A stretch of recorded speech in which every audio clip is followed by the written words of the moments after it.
বেগম খালেদা জিয়ার শারীরিক অবস্থার খোঁজ নিয়েছেন সফররত পাকিস্তানের উপপ্রধানমন্ত্রী ইসহাক দার। পরে বিএনপির স্থায়ী কমিটির সদস্য ডাক্তার জাহিদ হোসেন জানান, দুই দেশের সম্পর্ক কিভাবে স্বাভাবিক করা যায় তা নিয়ে দুই নেতা আলোচনা করেছেন।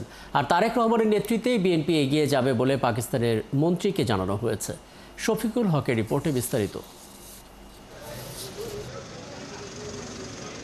2012 সালে বিএনপি চেয়ারপারসন বেগম খালেদা জিয়ার সঙ্গে দেখা করেছিলেন পাকিস্তানের তৎকালীন পররাষ্ট্রমন্ত্রী হিনা রাব্বানি। এর প্রায় এক যুগেরও বেশি সময় পর সাবেক প্রধানমন্ত্রীর সঙ্গে সাক্ষাৎ করলেন পাকিস্তান সরকারের উচ্চ পর্যায়ের কোনো সদস্য। রোববার সন্ধ্যা 7টার কিছু আগে খালেদা জিয়ার গুলশানের বাসা ফিরোজায় প্রবেশ করেন সফররত পাকিস্তানের উপপ্রধানমন্ত্রী ইসহাক দার। সাথে ছিলেন বাংলাদেশে নিযুক্ত দেশটির রাষ্ট্রদূত ইমরান হায়দার।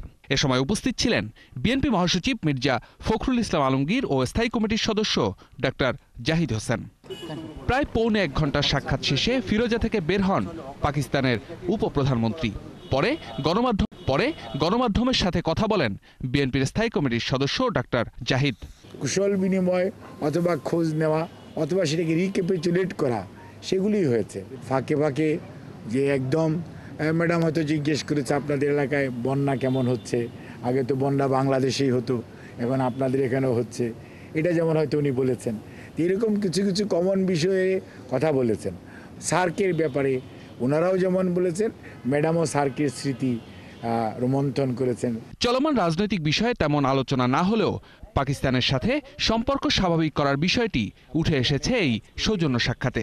বাংলাদেশ যেতে আগামী দিনে একটি সুন্দর রাজনৈতিক পরিবেশের দিকে এগিয়ে যাচ্ছে, সে কথাটি আলোচিত হয়েছে এবং সেটাকে সবাই প্রশংসা করেছে। দেশের স্বার্থ সংশ্লিষ্ট বিষয়ে ভবিষ্যতে যাতে দুদেশের মানুষের সাথে আরও আপনার সম্পর্ককে স্বাভাবিকরণ এবং একই আন্তর্জাতিক অঙ্গনে যাতে সবাই মিলিতভাবে কাজ করতে পারে, সে কথা উনি বলেন।